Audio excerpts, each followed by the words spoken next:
আসসালামু আলাইকুম বন্ধুরা, তোমরা কেমন আছো? আশা করি ভালো আছো, সুস্থ আছো। আলহামদুলিল্লাহ আমিও ভালো আছি। এই তো আমি রেহানা ইসলাম তোমাদের মাঝে নিয়ে আসলাম ডেলি ব্লগ। তো এগুলা কি রান্না করতেছি বলো তো?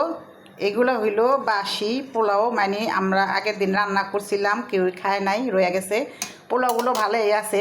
তো আমরা আজকে বাসি পোলাও দিয়ে কীভাবে খিচুড়ি রান্না করে খাওয়া যায় এটাই তোমাদের সাথে শেয়ার করব। তো এইখানে বসাইছিল শুধু পোলাও পানির ভিতরে। তো আর কী দিব তোমাদের দেখাবো এখন। আর এই যে, তো আমি দিয়ে দেবো মুসুরির ডাল। তো এই ডালটা দিয়া পোলাওটা রান্না করা খেতে খুবই ভালো লাগে। আর এখানে দিয়ে দিব এখন আমি একটু হলুদের গুঁড়া, দিয়ে দিব। আর দিয়ে দিব একটু মরিচের গুঁড়া, জাল হওয়ার লেগা। আর এটার পরে আর কিছুই দিব না। তো লেবু পাতা দিব। আর এটা ভালো করে হয়ে এলে তারপর আমি একটু বাগার দিব শুকনা মরিচ দিয়া। আর বন্ধুরা এখানে আমি দিয়ে দিব লবণ। আর পোলাওর সাথে তো আদা রসুন আছেই, তো আমি আদা রসুনটা দিব না, শুধু বাগার দিব। কী কী দিয়ে বাগার দিব তোমাদের দেখাবো।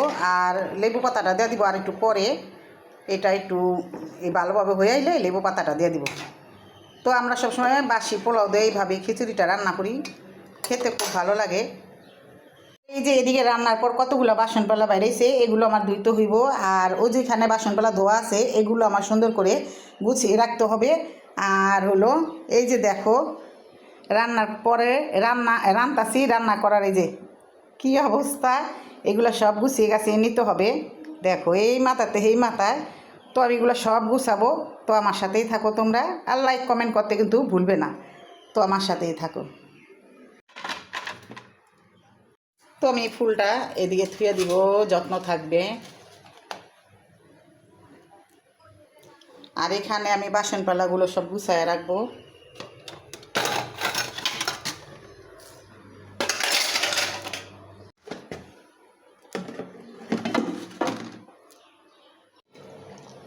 তো এই যে এখানে দেখো ডাইলটাও গইলা গেছে, পোলাওটাও গইলা গেছে।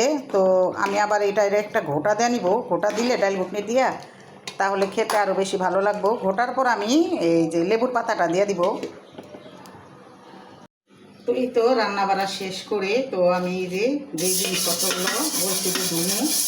তো এখন আমি এগুলো ধুয়ে নিব।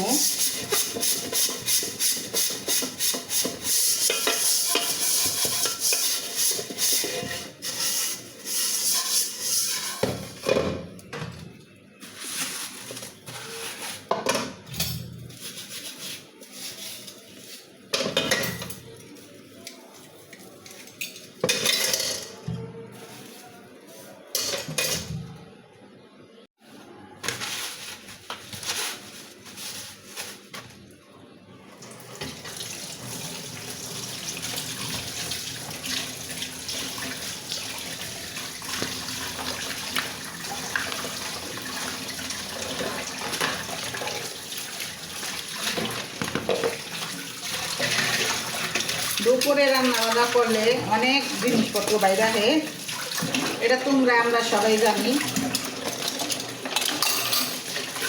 রান্না বান্না শেষে মশলাগুলো ধুয়ে নিতে হয়, খাওয়ার পরে ধুয়ে নিতে হয়। খাবার খাওয়ার এই অবস্থা।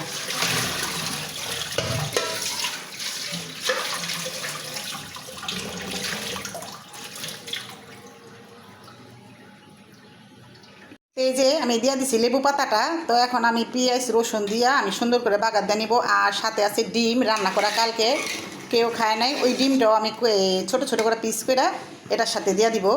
খাওয়া হয়ে যাব, জিনিস ফালা লাভ নাই। এখনকার দিনে যে অবস্থা মানুষের, অপচার করা লাভ নাই। তো ওই খিচুড়িতে দিলে খাওয়া হয়ে যাব। তো এই যেগুলো আমি এখন পিস পিস করে নিব। আর আলাম দিলে কি ভাঙা ভাঙা যাবো, ভালো লাগবো না, এই জন্য পিস করে নিব, সুন্দর দেখা যাব। আমার ঘরে এমনি ডিম কম খায়, ডিম খাইতেই চায় না।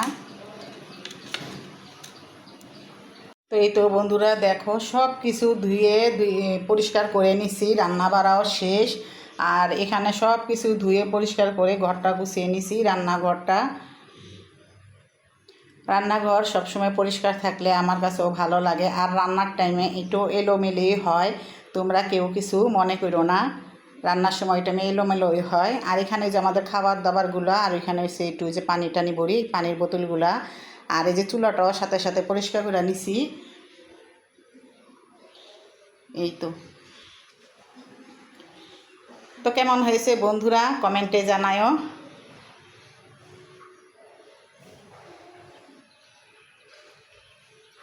তো এই তো বন্ধুরা দেখো আমি খিচুড়ি নিয়ে আসলাম, ডিম খিচুড়ি। তো এভাবে খেতে খুবই মজা লাগে, তো তোমাদের সাথে শেয়ার করতেছি খাওয়া।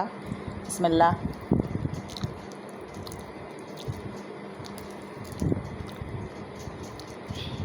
খুব মজা হয়েছে খিচুড়িগুলা।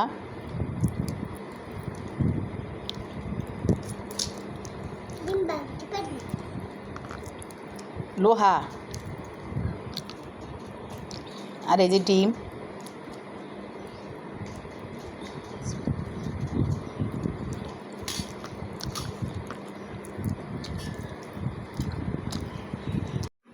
এই তো বন্ধুরা আমার ডিম খিচুড়িটা রান্না করা হয়ে গেছে। তো বন্ধুরা তোমরা জানায়ও তো যে বাসি পোলাও ভাত এভাবে রান্না করছো কিনা তোমরা কখনো।